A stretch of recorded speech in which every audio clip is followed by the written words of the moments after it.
هذه الكتاب ولم يجعل له عوجا اللهم صل وسلم على نبينا محمد وعلى آله وأصحابه أجمعين সমস্ত প্রশংসা এক আল্লাহ রাব্বুল আলামিনের জন্য যে আল্লাহ পাক আজকে শাপলা চত্বরে আমাদেরকে এই দিন দেখার তৌফিক দান করেছেন। যে আল্লাহ পাক আজকে আমাদেরকে সিজদায় শুকর আদায় করার তৌফিক দান করেছেন।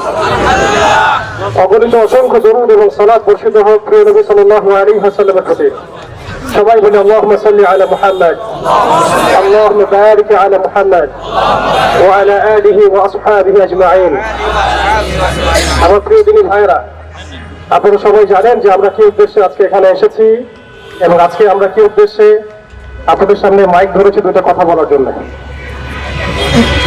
আজকে একটা বিষয় স্পষ্ট করে বলে দেই, আমাদের ভাই বলেছেন অল্প কথা শেষ করতে। একদিন যখন আমরা আয়না ঘরে ছিলাম তখন আমরা রাতের বেলা তাহাজ্জুদের সালাতে শুধু আমি না, আমার সাথে যে ভাইরা ছিল, এখানে অনেক ভাই আছেন, তারা একটা দোয়া করতেন, اللهم إنا نجعلك في نحورهم ونعوذ بك من شرورهم। আমরা দোয়া করতাম اللهم اكفناهم بما شئت।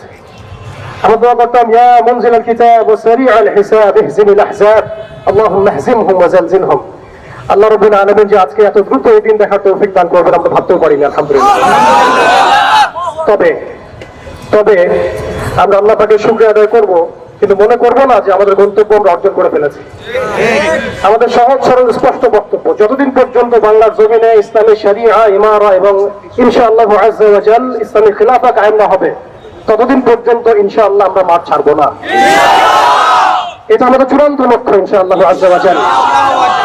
এটা আল্লাহ পাকের বড় দয়া যে আল্লাহ রাব্বুল আলামিন আমরা না চাইতেই অল্প কোশিশ করতেই আল্লাহ পাক আমাদেরকে আজকে এই বিজয়ের দিন দিয়েছেন, আলহামদুলিল্লাহ। এখানে আমরা কেউ ক্রেডিট নেওয়ার জন্য আসি নাই, এখানে সমস্ত ক্রেডিট একমাত্র আল্লাহ রাব্বুল আলামিনের জন্য। অতএব সবাই বাসায় গিয়ে আজকে তাহাজ্জুদের সালাতে আল্লাহ শুকরিয়া আদায় করবো ইনশাআল্লাহ, কৃতজ্ঞতা স্বীকার করবো, নিজেদের জীবনকে ঢেলে সাজাবো ইনশাআল্লাহ আযজা ওয়া জাল। আমরাই সেই কাফেলা যাদের হাতে আল্লাহ রাব্বুল আলামিন গাজওয়াতুল হিন্দের বিজয় লিখে দিয়েছেন ইনশাআল্লাহ। অতএব এই সাম্রাজ্যবাদী শক্তির পতন যতদিন না হচ্ছে, বিশ্বের মূল পরাশক্তি ইসলাম বিরোধী শক্তির শেকড়ে যতক্ষণ পর্যন্ত আমরা আঘাত না করছি ততদিন পর্যন্ত আমরা স্বাধীন নই।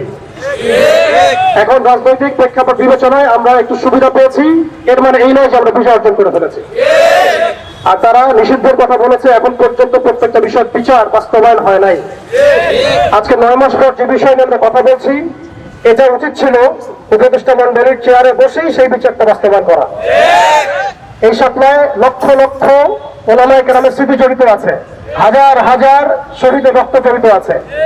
এই সাপ্লায় ইনশাআল্লাহ তাআলা আমরা প্রত্যেক কাতিলের জালেমের কিসাস বাস্তবায়ন করবো ইনশাআল্লাহ। আল্লাহ রাব্বুল আলামিন আমাদের সবাইকে সেই দিন দেখার তৌফিক দান করেন।